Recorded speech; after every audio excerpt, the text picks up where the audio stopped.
ఏ ఊర్రా ఇది? కొత్త నీళ్లకు జలుబు చేసి తుమ్మి తుమ్మి ముక్కు ఊడొచ్చేలా ఉంది. ఏంట్రా మూలుగుతున్నావు? అరే ఒళ్ళు కాలిపోతుంది. ఉండు, నేను వెళ్ళి మాత్ర తీసుకొస్తా. బాబాయ్ వద్దు బాబాయ్. వద్దేంట్రా? నిన్ను ఇలా జ్వరంలో వదిలేసి మేమంతా హ్యాపీగా నిద్రపోతామా? నోరు మూసుకో, నేను వెళ్ళి మాత్ర తీసుకొస్తాను.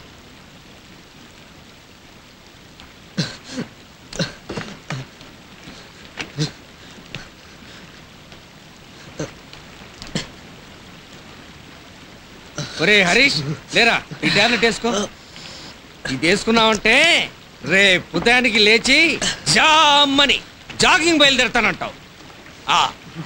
ఏంట్రా తాగుతున్నావు? ఇటీరా. కోక్ బాబాయ్. కోకోనట్ట చూస్తానుగా. అరే కోక్ అని చెప్తున్నానుగా. అరే ఇవరా అంటుంటే ఏరా, గోదావరి నీళ్ళకి గుడుంబాకి తేడా తిరిగినంత ఫూల్ అనుకుంటున్నావా ఈ బాబాయ్? రారా బయటికి. అది కాదు నువ్వు రా చెప్తాను. ఏంట్రా నువ్వు చేస్తున్న పని? ఆడపిల్లలు ముందు పెట్టుకుని తాగుతావా? అంటే ఇంత ముందు ఎప్పుడు తాగలేదా? ఇంత ముందు పరిస్థితి వేర్రా. అప్పుడు నీ ప్రవర్తన బాగోలేదు కాబట్టి తాగేవాడి. అయినా మన బాధలో అలవాట్లు మర్చిపోవడానికి రా ఇక్కడికి వచ్చింది. తాగి తందరాలు ఆడడానికి కాదు. అమ్మ గుర్తొచ్చింది బాబాయ్. అమ్మ గుర్తొస్తే తాగుతావు, నాన్న పని మనిషితో ఉన్నా తాగుతావు, రేపు ఎగ్జామ్ లో పాస్ అయినా తాగుతావు, ఫెయిల్ అయినా తాగుతావు. చివరకు నరాల బలహీనత వస్తుందిరా. అప్పుడు చేత్తో గ్లాసులు కూడా పట్టుకోలేవు. అప్పుడు కష్టపడడం లేవు, చదవడం లేవు. నాలాగా బూతు పుస్తకాల షాప్ పెట్టుకుని ఏడుస్తూ బతకాలి.